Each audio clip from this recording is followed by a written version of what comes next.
Eleanor Vane, Duchess of Marlwood, did not cry out. She did not reach for the bell-pull. She did not ask, in the first breath after the midwife lifted him clear, whether the boy was loud enough, or pink enough, or whole enough to be called a triumph. She asked only whether he breathed, and when the midwife said yes twice firmly, Eleanor closed her eyes and lay still, and let the sweat cool on her skin, and did not weep. Below her, in the house that had been cold before she came into it, and had not warmed much since, her husband was pacing a corridor he had paced for 11 hours, and would not enter the room even now that it was over. The housekeeper, Mrs. Prine, came up first with the news that should have needed no carrying, since the whole house had heard the child's first cry through 2 floors of stone. She came anyway, because someone was required to say the rest of it, and she was the one who had been given the words. "His Grace says there is to be no bell rung," she said. "No bonfire lit on the home hill. No word sent down to the village tonight. He says," she stopped, started again. "He says it is not yet a triumph, only a necessity, and necessities are counted, not celebrated, until the fever weeks have passed." Eleanor lay with her son against her ribs, and did not answer for the length of 3 breaths. She did not weep. She did not send back an angry word. She did not ask Mrs. Prine to repeat it, as though repetition might soften what had already landed with its full and exact weight. What she did was this. She asked for her father's lantern, the small horn-paned one that had crossed 3 counties in her trunk, and had sat unlit on her dressing-table for 4 years of marriage, because there had never been an occasion that felt like hers alone. She had it lit. She had it set in the window facing the home hill, where any soul walking the lane after dark could see a single small flame burning in the Duchess's window on a night when the great house itself had ordered silence. By midnight, every hill above Marlwood would be burning, and the Duke would stand at his own window and watch a fire spread across his land that he had never given permission to light, and could not, in the end, command out. The spring of 1819 had come to Marlwood the way most things came to Julian Vane's house, quietly, on someone else's schedule, and without anyone troubling to ask whether it was wanted. Eleanor had married into that house 3 years before this night, in a match arranged with the brisk, bloodless efficiency of 2 families settling a boundary dispute rather than a courtship. Her father's modest but respectable name traded for the Duke's considerable debts, which her dowry, carefully invested, had gone some way toward mending. She had understood, from the second week, that she had married a house more than a man. Julian Vane was correct to her in every particular that could be measured. She wanted for nothing, was addressed with courtesy, was never raised nor crossed in company, and absent in every particular that could not. He did not attend her at breakfast unless business required it. He did not ask, in 4 years, what she thought of a single improvement to the grounds, though she had opinions, and good ones, and eventually stopped offering them where he could hear. What Julian Vane did not know, because he had never troubled to look closely enough to learn it, was that his wife had, within 18 months of her arrival, quietly taken the estate's tenant ledgers out of the steward's slack hands and set them right. She had walked every cottage on the home farm herself, in weather that ruined 2 pairs of boots, and had found that 4 families were being charged rents adjusted upward from a schedule 11 years out of date, while 2 others had been quietly excused their arrears by a steward who liked being thanked. She had corrected both errors without asking her husband's leave, because asking would have required his attention, and his attention was a commodity she had learned not to spend where it might be refused. The tenants had noticed. The Duke had not. Her father, Thomas Sinclair, had been a country solicitor of no great fortune, but considerable exactness. A man who had raised her on maxims, delivered the way other fathers delivered discipline. Paper remembers what people attempted to forget, he used to say, tapping whatever ledger was open in front of him, and she had carried the sentence into her marriage the way another woman might have carried a ring. He had died 2 winters before her wedding, leaving her very little in money and, though she did not yet know the full shape of it, a great deal more in paper than anyone suspected.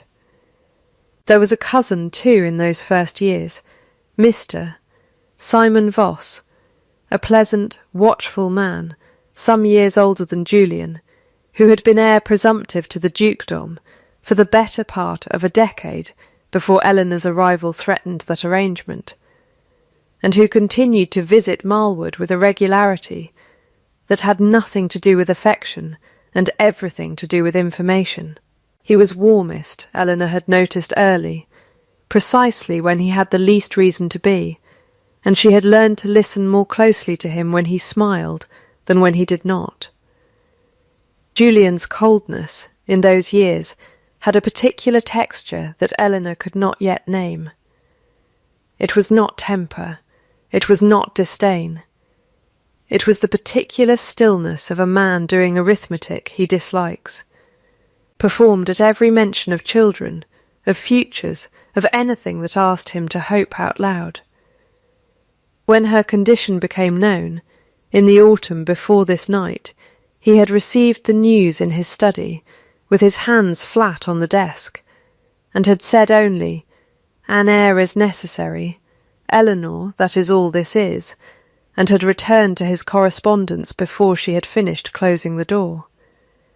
She had gone to her room and written the sentence down in the private ledger she kept of her own life, not the estate accounts, which were his by law though hers by labour, but a second book, plain and unremarkable, in which she recorded not sums but truths she was not yet ready to say aloud.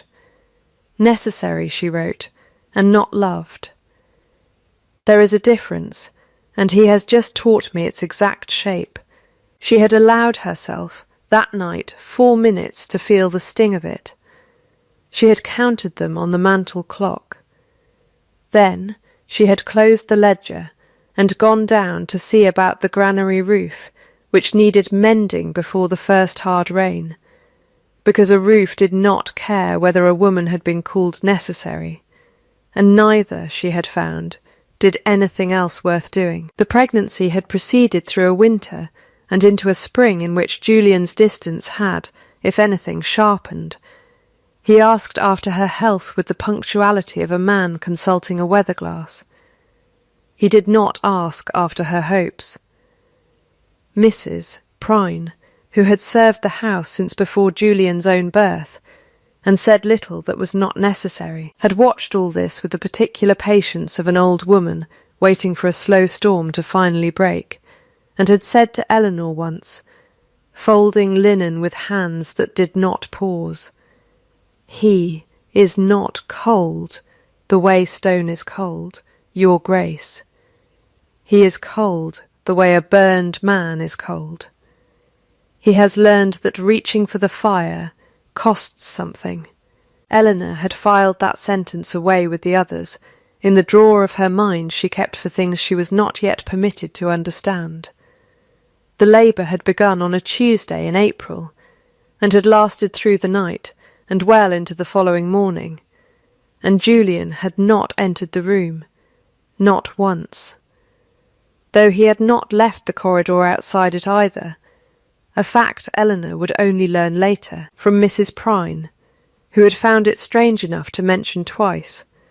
When at last the child came, whole and loud and unmistakably a son, the messenger sent to inform the Duke had returned within the quarter hour, carrying an answer so brief it might have been a bill of sale.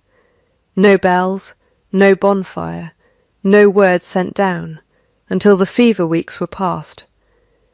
It was, Eleanor understood, lying in the quiet aftermath with her son's weight warm against her ribs, the same sentence he had given her in the autumn, dressed now in new clothes. An heir is necessary. That is all this is. Not a joy, not a triumph. A transaction concluded, to be filed and reviewed later for soundness. She counted 5 minutes on the mantel clock this time, because the wound was larger and deserved the extra minute, and then she asked for the lantern. Mrs. Prone, standing in the doorway with the Duke's message still on her tongue, watched the Duchess give her instruction with a steadiness that had nothing performed in it, and something in the old woman's face changed. She had spent 30 years watching this family fail to say what it meant. She was not going to spend one more night helping it succeed at silence. "I'll see it lit myself," she said, and there was no softness in it, only decision. "And I'll walk down to Coop's farm on my own 2 feet after, if it please your grace, and mention that a lantern is burning in the Duchess's window tonight, and that no one has said a soul mayn't answer it." Eleanor looked at her for a long moment. She did not smile. She had not the strength for it yet, and would not have offered a false one if she had. But something behind her eyes eased by a fraction Mrs. Prine's own tired eyes were sharp enough to catch. "Tell them nothing else," Eleanor said. "Only that. Let them decide the rest for themselves." It was, she would understand only much later, the single instruction in 4 years of marriage that had cost her nothing to give, and would return to her 100-fold. The lantern went into the window a little after 10. Josiah Coop, whose lease Eleanor had personally renegotiated 2 winters before at terms fairer than his father had ever known, was standing in his own dooryard within the hour, having heard the errand from his wife, who had heard it from Mrs. Prine's own mouth at the kitchen door. He looked up at the Duchess's window, small and steady across the dark fields, and he did not send to ask permission of anyone. He built his fire on the rise above his own house, the one that overlooked 3 other farms, because he wanted it seen. It caught within the half-hour, from his own hill, old Widow Marsh, who had once nearly lost her cottage to arrears the Duchess herself had quietly forgiven out of the estate's own margin, rather than let the family go hungry over a clerical error not of their making. Saw the Coop fire catch, and understood at once what it meant, and did not hesitate above a minute before sending her grandson running for kindling. By 11 there were 3 fires. By midnight there were 9, strung across the ridgeline above Marlwood like beads on a dark thread, each one lit not by any order from the great house, but in direct and open defiance of the order that had come from it. No one who lit a fire that night did so for the Duke. Each did it, in their own words, later gathered and repeated so often around Marlwood that the story outlived the season. For the woman who had walked their lanes in ruined boots and set their rents right, and never once asked to be thanked for it.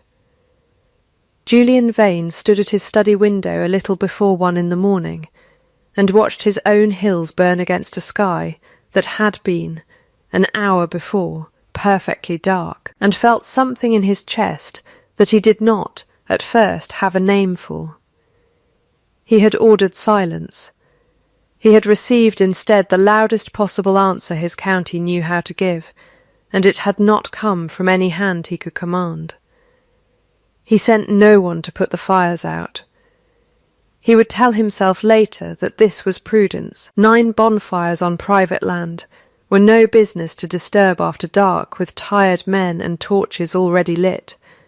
But the truth, which he did not examine that night, and would not examine for some weeks yet, was that some buried part of him did not want them extinguished.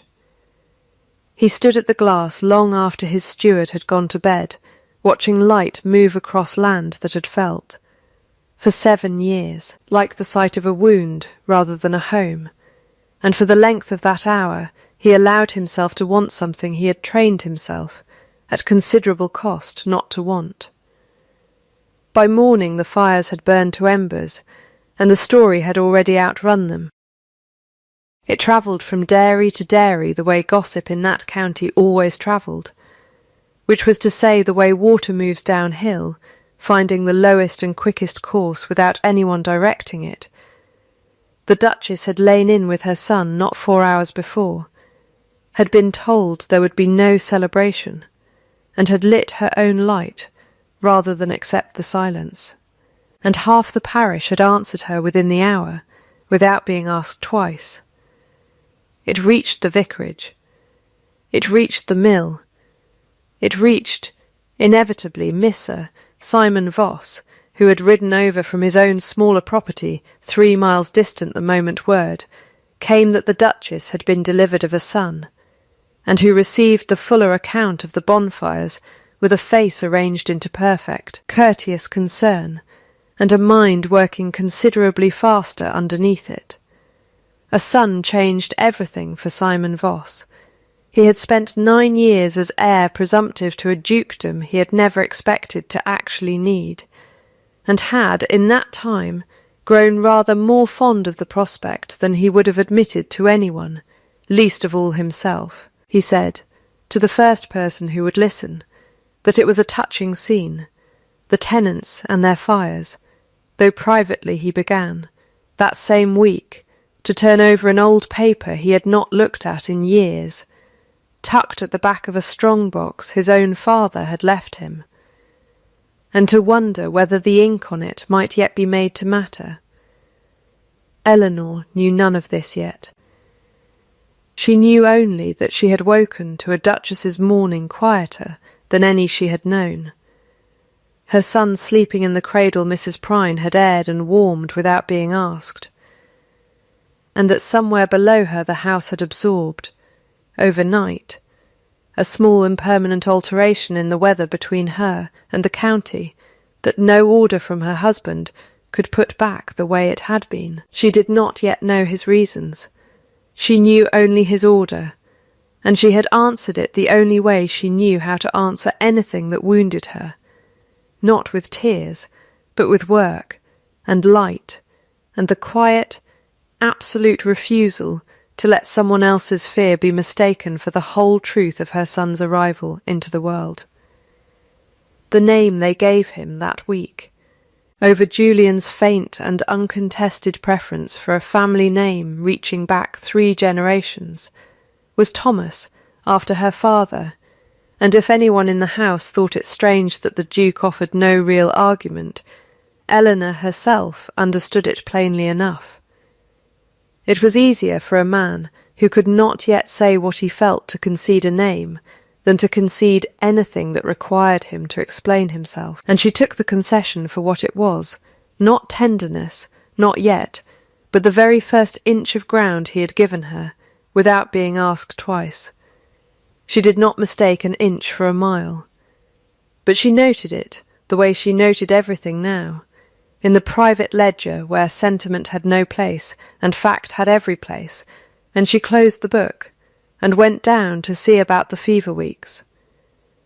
Because there was work to be done, and the fires on the hill had already told her something the county had known for years and the Duke did not yet, that she had never once in 4 years needed his permission to be worth celebrating. The fever weeks passed without incident, which was itself a kind of mercy Julian never spoke of, but observed daily, standing in the nursery doorway at hours he thought no one marked, watching his son sleep with an intensity that had nothing careless in it, and nothing warm in it either. Only the particular vigilance of a man counting days until a danger he alone still feared had fully passed. Eleanor watched him watch. She said nothing of it. She had learned, across 4 years, that the surest way to lose ground with her husband was to name what she saw in him before he was ready to have it named, and so she let him keep his vigil unremarked, and turned her own attention instead to the ledgers that had not stopped needing her, simply because she had lately been confined to a birthing room. The first true test came 3 weeks after the birth, in the shape of a drainage dispute between the home farm and the mill, over a ditch that had silted badly the previous autumn, and now threatened to flood 6 acres of the Coop family's spring planting if it was not cleared before the next heavy rain. The estate's steward, a competent but unimaginative man named Harwick, who had served the previous duke and had never quite adjusted to taking direction from a woman, proposed the obvious and expensive solution: hire a gang from the county town, dig the whole channel new, and charge it to the estate at a cost he estimated, with visible discomfort, at something over £40. Eleanor asked to see the old survey maps before agreeing to any sum. She found, after 2 afternoons with the estate's plans spread across her writing table, that the original ditch had been cut along a line that ignored the land's natural fall by nearly 2 feet over its length, a fact the previous duke's engineer had apparently either missed or ignored 40 years before. A new channel cut along the correct fall, she calculated, using arithmetic Harwick clearly had not troubled to attempt, would clear itself in half the time, require half the labour, and cost the estate closer to £11 than 40. Harwick did not believe her until he stood at the new line with a level in his own 2 hands and watched the water find it on its own, without a single man needing to lift a spade beyond the first day's cutting. He said nothing to her directly that week. He said, to the tenants he supervised, that her Grace had a head for figures sharper than any engineer he'd worked under in 30 years, and the sentence travelled, as sentences did at Marlwood now, faster than any formal announcement could have carried it. Julian heard of it second-hand, over dinner, from his own valet, who had it from a groom, who had it from Harwick himself. He said nothing at the table, but that night, for the first time in longer than Eleanor could easily remember, he came to her sitting room after supper, instead of retreating directly to his study, and stood for a moment in the doorway with the particular awkwardness of a man who had not planned what to say once he arrived. "I hear the Coop ditch is settled," he said finally. "Under budget. Considerably," she said, not looking up from her needlework, because she had learned that too much attention paid to his rare approaches only frightened them off. "Harwick tells it as though you performed a small miracle. Harwick tells it that way because he is embarrassed to admit that the maps were wrong for 40 years, and no one troubled to check them." Eleanor said, "There is very little miraculous in checking a map, Your Grace. Only tedious." Something moved at the corner of his mouth that was not quite a smile. The first almost smile she had catalogued from him since before her confinement, and she noted it, privately, the way she noted every other fact that mattered, without letting him see that she had noticed it at all. He did not stay long, but he had come, unbidden, to speak of something she had done well, and that alone was new enough to earn its own line in her private ledger that night. He came to the sitting-room. Said nothing that mattered. Stayed 4 minutes. It is not nothing. The second test came harder and closer to the bone. A tenant named Ruth Aldrin, widowed the previous winter, had fallen behind on rent through no fault beyond bad luck, and a husband's debts she had not known of until his death revealed them, and Harwick, working from the letter of the estate's policy rather than its spirit, had begun proceedings to distrain her few goods against the arrears. Eleanor intervened before the bailiff's men reached the cottage, not by simply forgiving the debt from her own pin money, which would have solved nothing structural, and left Harwick free to repeat the error with the next widow, but by proposing, formally in writing, an estate policy, rents for any tenant widowed within the year to be held at half rate for 2 years following, recoverable thereafter at a schedule the tenant herself would help set. It was, in its way, the first proposal she had ever put to her husband in writing, rather than simply enacting quietly, and hoping he never noticed. She did it deliberately. She wanted this time his signature, not merely his ignorance. He read the proposal at his desk, with her standing before it, which she had likewise chosen deliberately, refusing the old habit of leaving a note and retreating before he could ask questions. "This will cost the estate perhaps £30 a year," he said, assuming no more than 2 widows in any given season. "It will cost the estate considerably less than distraining a widow's goods and then paying, as we did 2 years ago with the Hollis affair, for the parish to support her afterward when she could not recover," Eleanor said. "I have the figures, if your Grace requires them."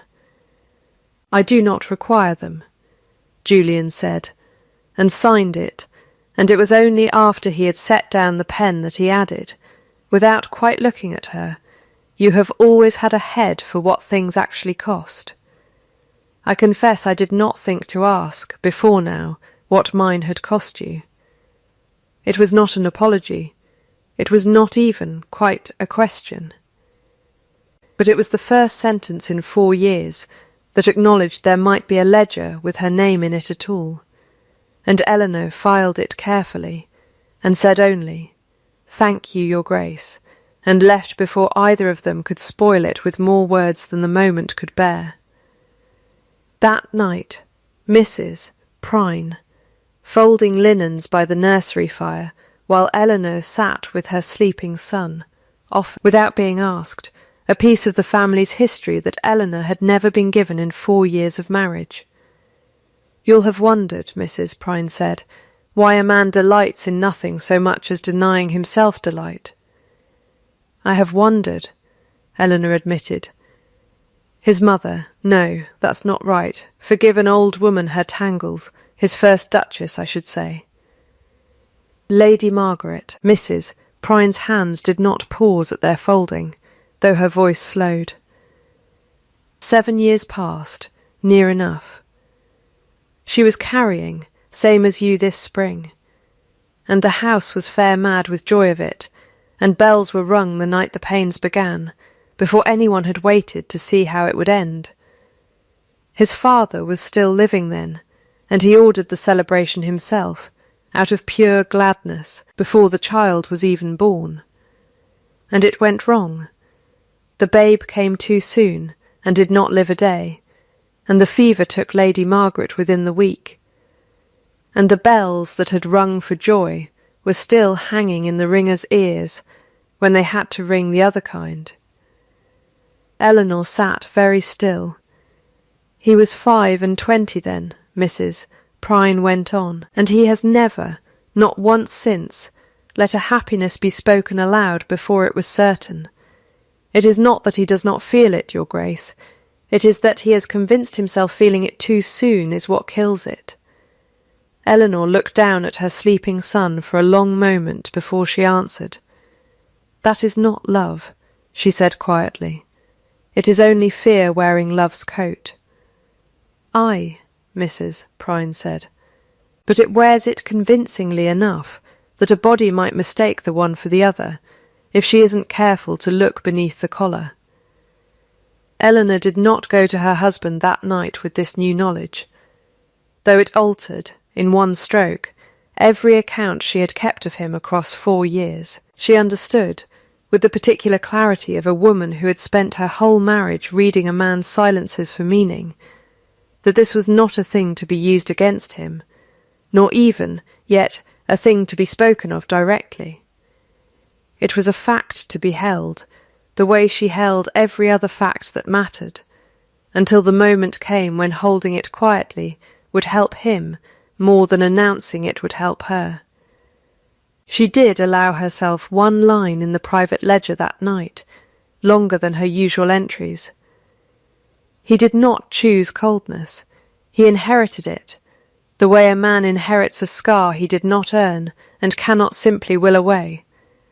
It does not excuse the silence at Thomas's birth, but it explains it, and there is a difference between excusing a thing and understanding it, and I find I am now required to hold both at once. It was around this time that Simon Voss began, in small and deniable increments, to make himself more present at Marwood than he had been in years. He rode over twice in a fortnight, where once a month had sufficed.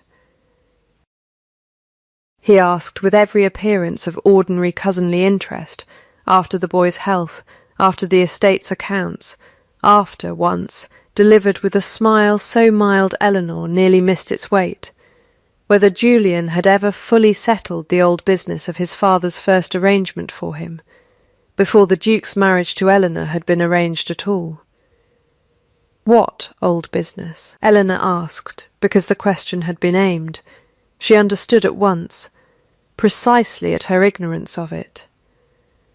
"Oh," Voss said, waving a hand as though the matter were beneath serious mention, a boyhood contract, nothing more. The old Duke fancied a match with the Hartwell family, years before Julian came of age to object to it. I dare say it was dissolved properly enough at the time. Paper from that era is not always what it should be, that is all. I only wondered.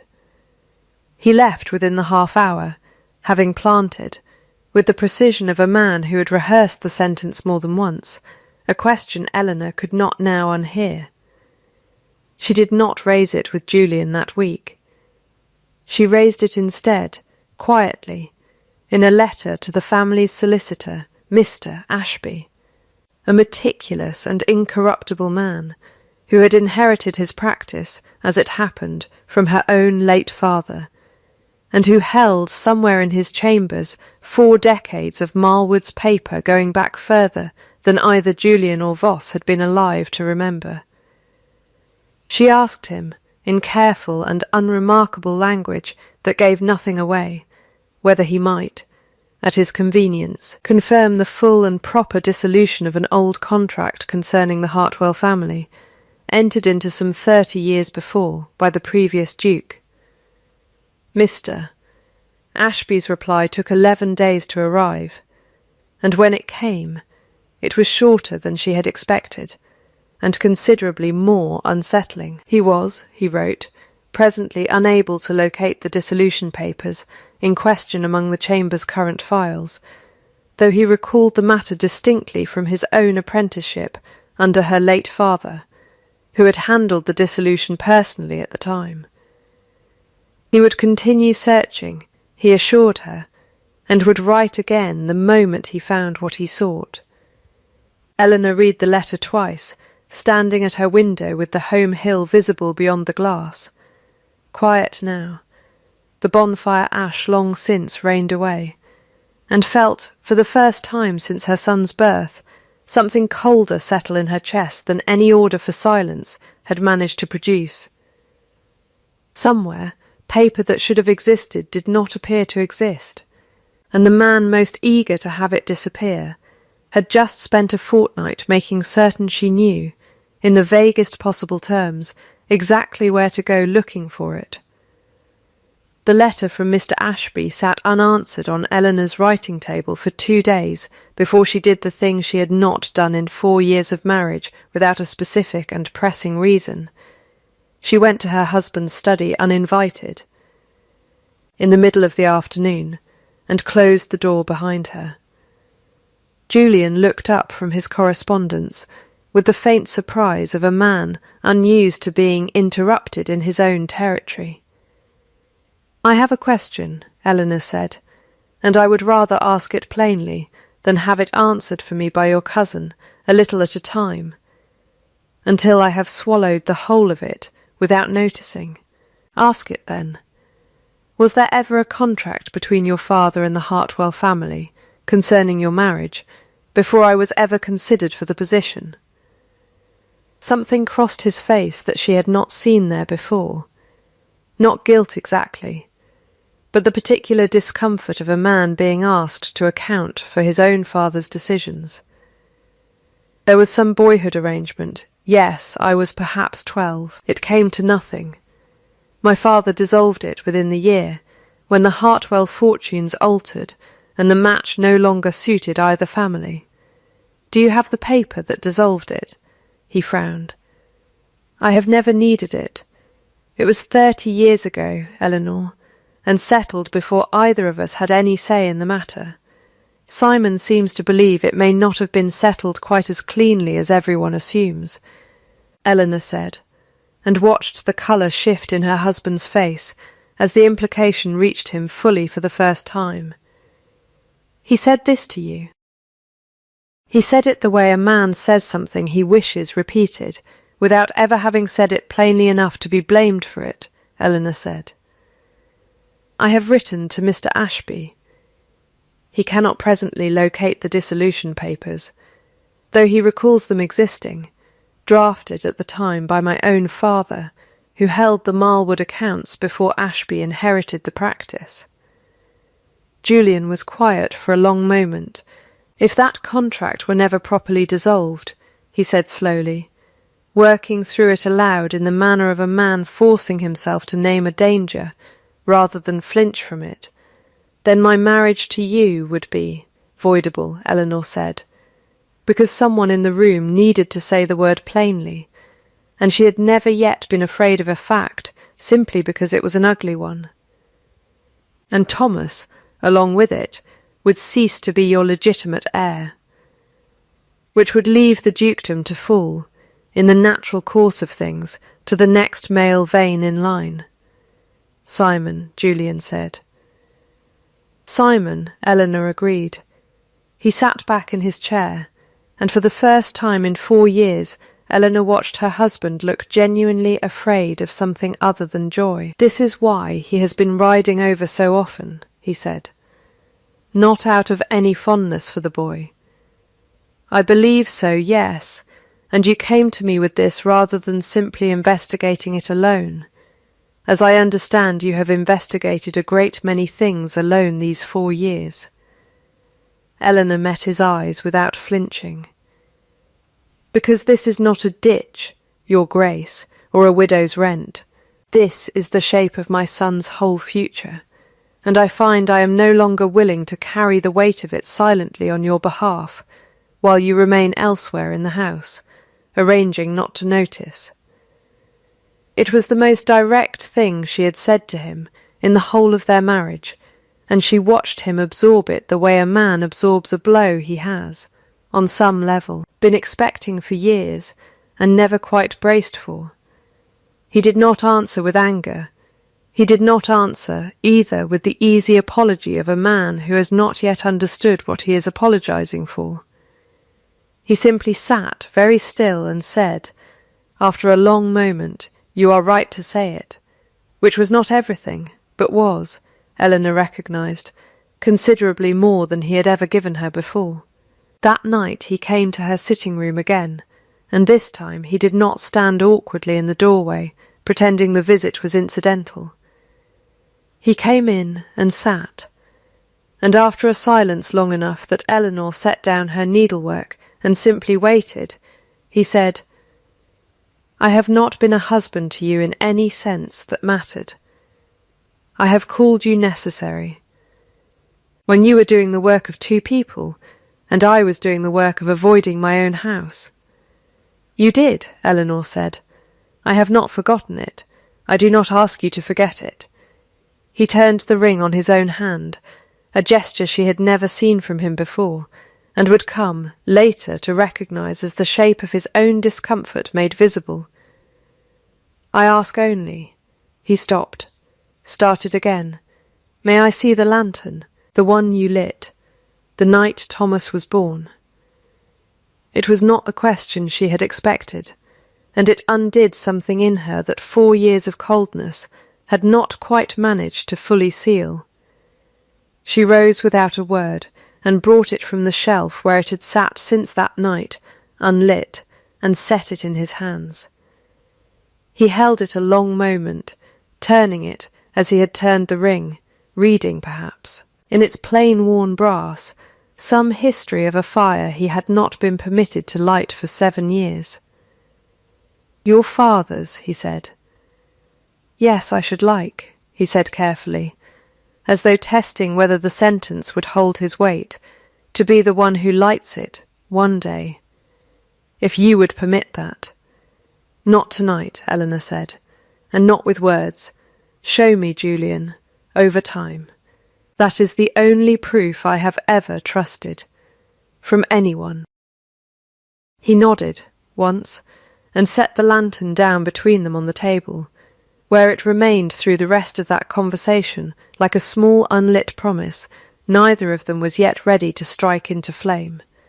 And it was there, that night, still dark, that Eleanor understood the shape of what was coming. Not a single confession that would mend 4 years in an evening, but a long accounting. Begun. 2 days later, a letter arrived from Mr. Ashby that confirmed what Eleanor had, by then, half suspected. He had found, at last, among the oldest and least disturbed boxes of the Chamber's archive, a set of drafts relating to the Hartwell dissolution, but not the final executed copy bearing both families' seals, which appeared, from the filing, to have been removed from the box at some point in the last several years, by hands Ashby could not account for. He recalled with certainty, he wrote, that the dissolution had been completed and properly witnessed, because he himself, as a young clerk under Thomas Sinclair, had carried the sealed copies personally to both families' solicitors on the same afternoon. He simply could no longer produce the document. Eleanor read this twice, and then did the thing her father had trained her, without either of them quite intending it, to do from childhood. She went looking not for the missing paper itself, but for the paper that would prove the missing paper had ever existed at all. She remembered then, a detail so ordinary she had nearly let it pass unexamined. Her father had kept, alongside his formal client files, a private diary of his working days, plain and unremarkable, recording not the legal substance of his cases, but the small human facts around them. Who had wept in his office, who had haggled over his fee, which afternoons had run long, and which had been settled before noon. It was not a legal document. It was the kind of thing a meticulous man kept out of habit rather than duty, and Eleanor had inherited the whole shelf of them, some dozen slim volumes upon his death, and had never once opened them, grief having made the prospect unbearable at the time, and life having crowded out the impulse since. She found the correct year on the 4th evening of searching, in a volume she read by her own candle long after the house had gone quiet, and there, in her father's own plain hand, dated to the very afternoon Mr. Ashby had described, was the entry, "Dissolution of the Hartwell Vane contract, executed and sealed this day. Both parties satisfied. Copies delivered personally to Hartwell's man, and to the old Duke's own hand at Marlwood before 4 o'clock.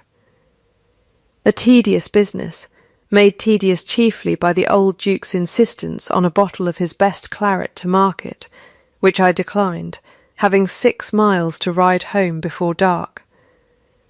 It was not, by itself, a legal proof that would satisfy a magistrate, but it was, Eleanor understood at once, the thread that would unravel the rest, because a diary entry naming an exact date, an exact hour, and an exact detail, as vivid and unlikely as a declined bottle of claret, was not the kind of thing a man invented for a client he had merely wished to please. And more than that, it named a second copy, delivered personally into the old Duke's own hand at Marlwood. If that copy had ever existed in this house, it might exist still, buried in some drawer or box no one had troubled to search in 30 years, because no one until Simon Voss had ever had reason to look for it. She brought the diary to Julian that same night, and together, for the first time in their marriage, together, at the same desk, by the same candle, they began to search the old Duke's study, a room that had sat largely undisturbed since his death, its drawers full of the ordinary sediment of a long life, old correspondence, hunting accounts, receipts for horses dead a generation. It took them past midnight and into the small hours, and it was Julian himself, not Eleanor, who found it at last. At the very back of a drawer beneath a false bottom, he had not known the desk possessed until his hand, searching methodically the way he had watched his wife search all evening, found the catch. The sealed copy of the dissolution, 30 years old, the wax cracked but the seals of both families still legible, lay in his hands, and he held it the way he had held the lantern 2 nights before, as though uncertain, for a moment, whether he was permitted to feel what he was feeling. "He kept it," Julian said quietly. "My father kept it, all these years, and never told me it existed, because he never imagined I would need it. Your father is not the only man in this house who has kept things silent out of a mistaken belief that silence protected someone," Eleanor said, and Julian looked at her for a long moment, and did not argue the point. They had, between them now, exactly the paper Simon Voss had gambled did not exist. What they did not yet have was proof of how he had come to know the original was missing at all, until, 3 days later, Mr. Ashby's own inquiries turned up a junior clerk, dismissed from his chambers the previous year for petty theft, and never fully accounted for since, who was discovered, through a discreet inquiry Ashby conducted personally, to have been paid a small sum 18 months prior by a gentleman answering precisely to Simon Voss's description, for the specific service of removing a single sealed document from an old client box and delivering it into his hands. Voss's counterstroke came before Eleanor could decide how best to use what she now held. He called unannounced, on a Thursday, and informed Julian and Eleanor both, with the smooth and regretful air of a man performing an unpleasant duty rather than pursuing an advantage, that he had taken the liberty of consulting his own solicitor regarding the Hartwell matter, and had been advised that the absence of any executed dissolution in Ashby's files raised sufficient doubt about the validity of Julian's marriage that the question ought, in fairness to all parties, to be laid formally before the county's magistrate, that the matter might be settled once and for all rather than left to fester as rumour. He had, he said, already sent word to Sir Reginald Combe requesting a hearing. He had also, though he did not say this part aloud, quietly begun circulating among certain of the county's more impressionable gentry the suggestion that Thomas Sinclair, Eleanor's own late father, might have been less than scrupulous in his handling of the original dissolution, a convenient story, since the one man who could have refuted it from the original chambers was dead, and the diary that would refute it was not yet known to Voss to exist at all. Eleanor received this news standing in her own drawing-room, with her son asleep upstairs, and her husband's cousin smiling at her, with the particular warmth of a man who believed he had already won, and she did not raise her voice, and she did not weep, and she did not so much as set down her teacup with any greater force than the moment strictly required. "Then let it be laid before Sir Reginald," she said. "I find I have no objection whatsoever to a hearing, Mr. Voss none at all." Something in her composure, she noted with private satisfaction, unsettled him rather more than any protest would have done. Sir Reginald Combe convened the hearing 11 days later, in the assembly room above the county's principal inn, a chamber Eleanor had attended perhaps twice before in 4 years, for a harvest supper and a charity subscription, and had never imagined would one day hold the whole of her son's future in its hands. The room filled beyond what anyone had expected. Word of the dispute had travelled the county the way water moves downhill, gathering force as it went, and by the appointed hour the assembly room held not only the gentry whose presence propriety required, but a good number of Marlwood's own tenants, standing at the back and along the walls, having walked or ridden in from their farms on a working morning, for reasons none of them troubled to. Disguise. Simon Voss opened with practised regret, laying before Sir Reginald the plain, and, on its face, damning fact. No executed dissolution existed in the solicitor's files, only the recollection of an old clerk and the word of a duchess with every interest in the outcome. He suggested, delicately, that Thomas Sinclair's own diligence in the matter might, regrettably, be open to question, a man dead these 2 years being unable to defend his own good name. Sir Reginald turned to Eleanor. "Your Grace has documents to offer?" "I do," Eleanor said, and rose, and her voice did not shake.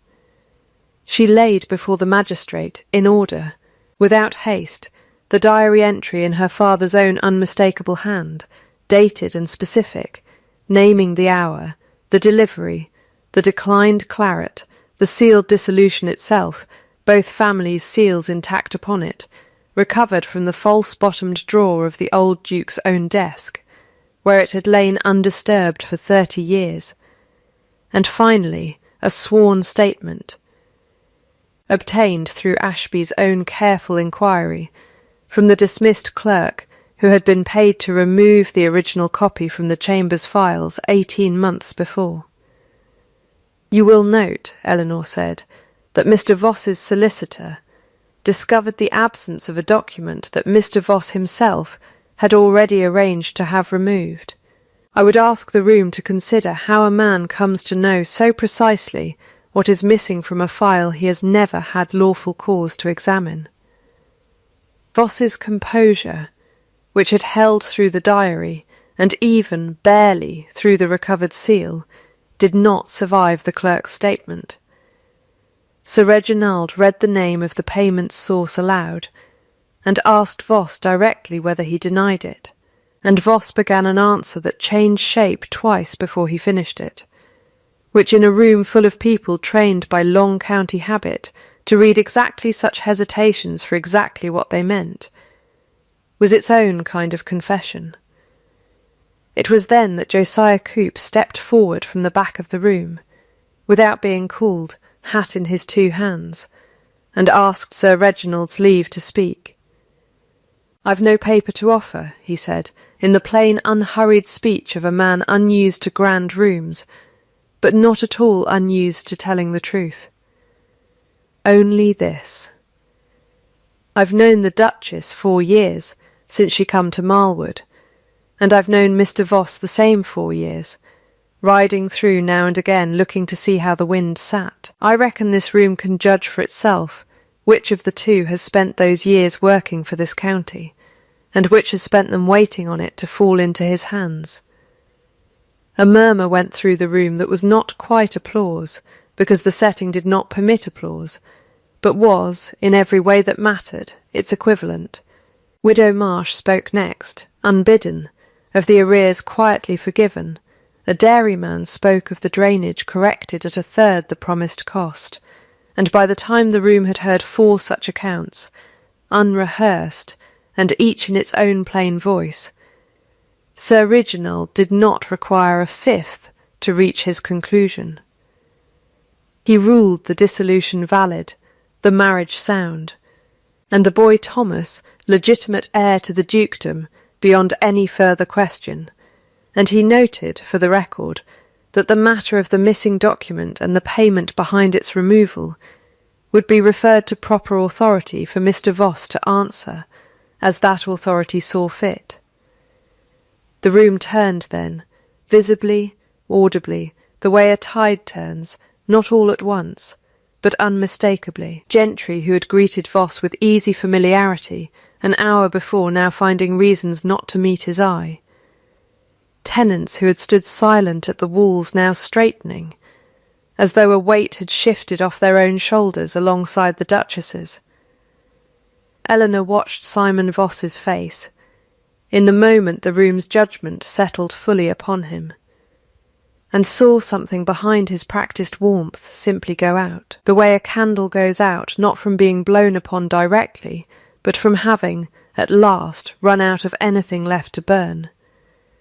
She could have pressed for the full weight of the law upon him. She chose, instead, standing before that assembled room, with every advantage now hers, to spend as she wished, to speak the mercy aloud rather than let it be assumed. "I will not ask for Mr. Voss's ruin," she said, into a room gone very quiet to hear her. "I ask only that he relinquish, in writing, before this room, any further claim upon the Marlwood succession, and that he remove himself from this county within the month. What becomes of the matter of the paid clerk is not mine to forgive, that belongs to the law. But I will not spend my son's first public victory making a spectacle of a man already undone by his own hand. That is not the kind of house I intend to keep." Voss signed the relinquishment before he left the room, his hand notably less steady than it had been an hour before, and the assembly broke into a murmur of its own recalibrated verdict, in which Eleanor's name, spoken now with a respect that no longer required explanation, travelled through the county considerably faster than the fires had, 7 weeks before.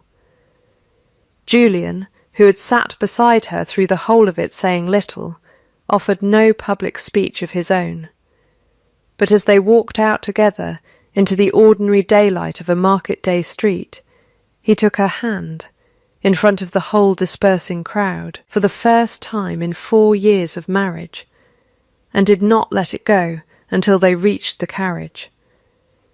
They did not speak of it that night at first, the two of them sitting late in Julian's study with the recovered dissolution still lying between them on the desk like the last unresolved piece of a puzzle neither wished to leave for morning.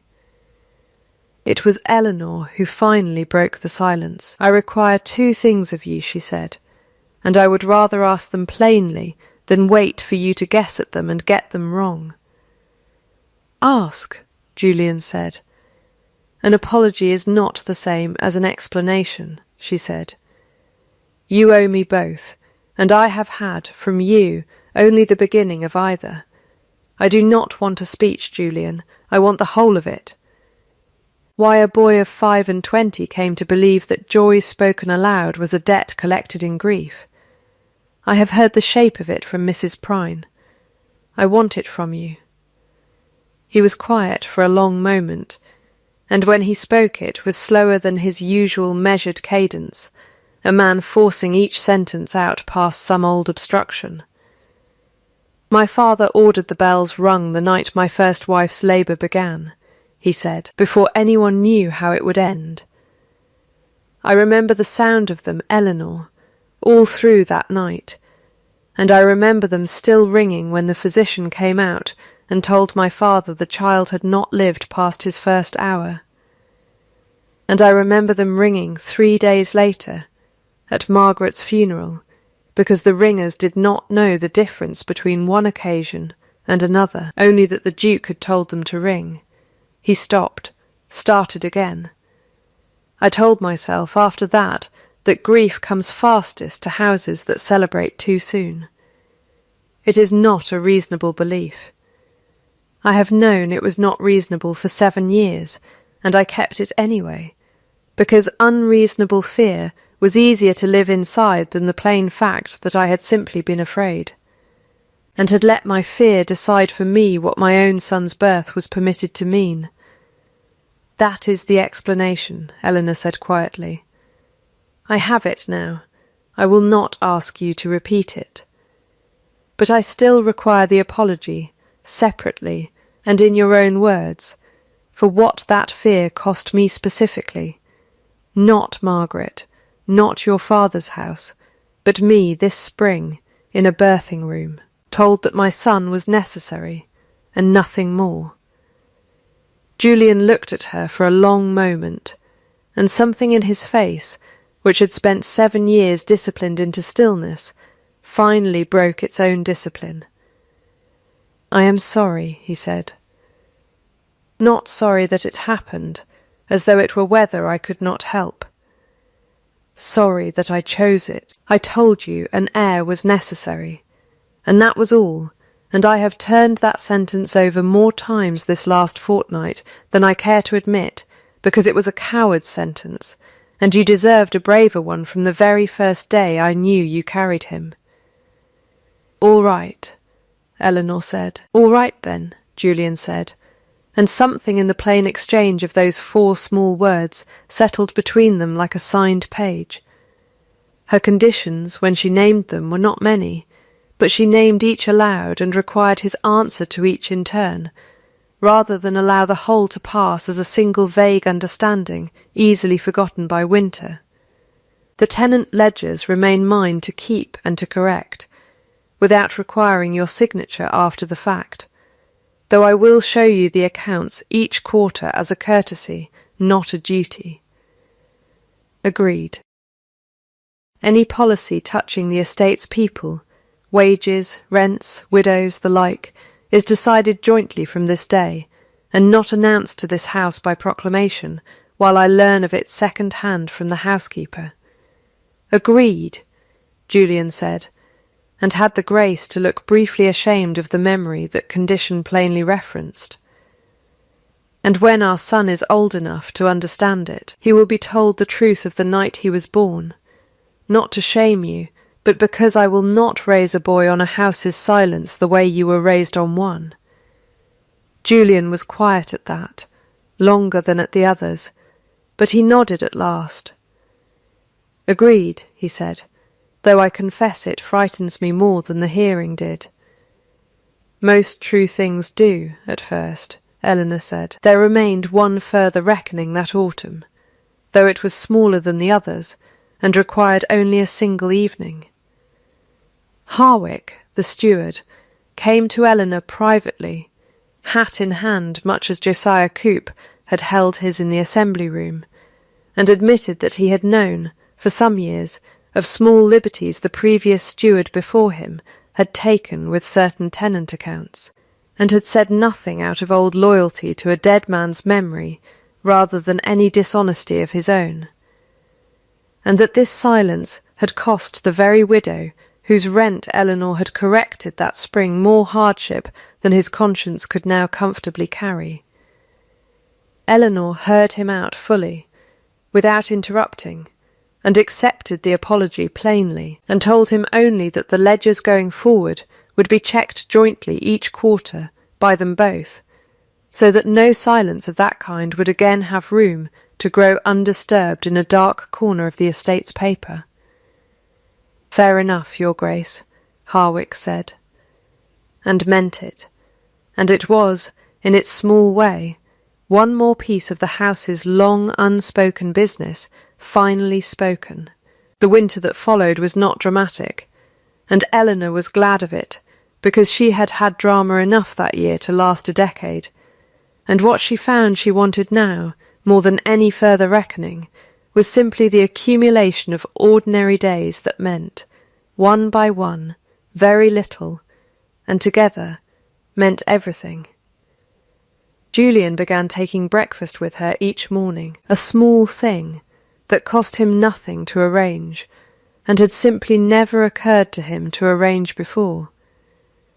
He began asking her opinion on the grounds, on the tenants, on decisions large and small, not as a courtesy extended downward, but as a genuine want of her judgment, which she gave freely once she understood it was truly wanted, and not merely tolerated. He moved his chair, one evening in November without remark, from its old place across the room to a spot beside hers at the estate desk, where the two of them now reviewed the quarter's accounts together by the same candle, and he poured her tea before she asked for it, small and unremarkable, and each of these things, Eleanor noted in her private ledger, meant nothing in isolation, and everything in accumulation. There was one relapse, as she had known, somewhere in the back of her mind, that there would be, in February, with a second child not yet announced but suspected. Julian, informed by the physician in private before Eleanor herself had been told, made arrangements on his own authority for a doctor to be retained from the county town for the coming confinement, without consulting her at all, out of some old habit of managing danger alone that 4 months of shared breakfasts had not yet fully unlearned. Eleanor found out from the physician's own letter, addressed to her husband, left carelessly upon the desk they now shared. She did not rage. She set the letter down, and when Julian came in, she said only, "You have done the thing again, Julian. Decided a matter that touches my body and my confinement without asking me first, because some old part of you still believes that deciding alone is the same as protecting." He stopped in the doorway. She watched him hear it, truly hear it, not merely absorb it and wait for the moment to pass, and watched him choose, this time, differently than he might have chosen a year before. "You are right," he said. "I will write to the doctor again, and this time I will ask you first what you want, and abide by your answer, whatever it is." "That is all I require," Eleanor said, and it was, and he did exactly that within the hour, and the relapse, named and absorbed and corrected, within the same afternoon it occurred, proved to Eleanor more than any speech could have that the change in him was not a performance staged for her benefit, but something that had actually taken root. It was on a quiet evening some weeks later, the two of them at the shared desk with the ledgers closed and the fire low, that Julian said, without any particular ceremony, the thing Eleanor had long since stopped expecting to hear, stated plainly. "I would choose you," he said, "not because a son required a mother, and not because a house required a duchess. I have been choosing you, I think, for some months now, in every small ordinary way I know how, and I find I would like to go on doing it, out loud, for however many years are given to us. That is not the bare declaration Mrs. Prine's generation was raised on," Eleanor said, though her voice was not entirely steady. "No," Julian agreed. "I have found I trust a choice, stated plainly and repeated, rather more than I trust 3 words that can be said without costing a man anything at all." "Then we are agreed," Eleanor said. "We are agreed," he answered, and reached across the desk for her hand, and did not let it go. 2 years passed, counted the way the county counted such things, by harvests rather than calendars.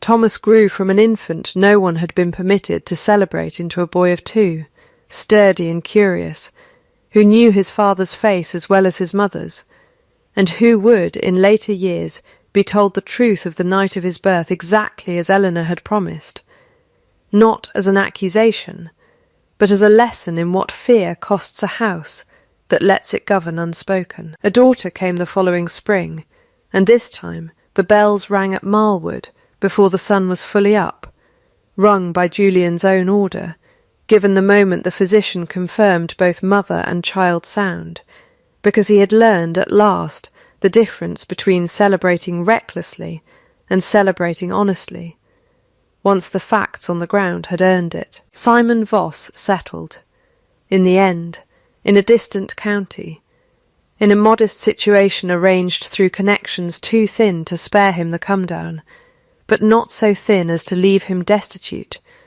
a mercy Eleanor had insisted upon even after the law had finished with the matter of the paid clerk, on the grounds that a man thoroughly undone before his whole county had already paid a currency more lasting than. Any further punishment could add to it. He did not return to Marlwood, and was not missed there. Harwick remained steward a further 8 years. The ledgers checked jointly each quarter exactly as promised, and it was under his and Eleanor's shared hand that the estate's fair wage policy, first written down almost by accident in the matter of Ruth Aldrin's rent, was formally posted in every tenant hall on the estate as standing practice, no longer a private kindness dispensed at the Duchess's discretion, but a rule the whole county could read for itself and hold the house to. And each spring, on the anniversary of Thomas's birth, Marlwood held what the tenants themselves had begun to call lighting night, without any grander name attached by the house. A single evening when every family on the estate lit a lantern of their own in their own windows, in memory of the night silence had been answered with fire, and Julian himself, each year, stood at the door of the great house and lit the first of them, the same small horn-paned lantern that had once burned alone in a duchess's window, while the house it belonged to had ordered no celebration at all. He said to her, lighting it the 2nd year running, with their daughter asleep against her shoulder, and their son tugging impatiently at his coat to see the flame catch, "I told you once that an heir was necessary. That was all I said, and it was a coward's sentence, and I have spent every year since trying to earn the right to say the truer one instead." "And what is the truer one?" Eleanor asked, though she already knew. "That you were never merely necessary to this house," Julian said. "You were essential to it, in every sense that word has ever properly meant, and I was a fool for 7 years for mistaking the one word for the other. The house that had once held its breath through every season, cold in its rooms and colder in its silences, had by then settled into something else entirely, a place where doors opened without announcement, where a child's laughter carried down corridors that had once carried only the sound of a duke pacing alone, where the ledgers were kept honestly, and the wages were posted plainly, and the fires, each spring, were lit not by command but by choice. Eleanor Vane had not spent those 4 hard years asking to be seen. She had spent them making herself impossible to unsee, one corrected ledger, one fair wage, one steady lantern at a time, until the seeing came not as a gift bestowed upon her, but as a debt finally, honestly paid. Not because a son had made her necessary, but because a life's plain, unglamorous, uncelebrated work had made her, in the end, the one thing no order for silence could ever again take from her, known, on her own terms. By the only judgment that had mattered from the very first night, the hills went dark, and then, one by one, did not.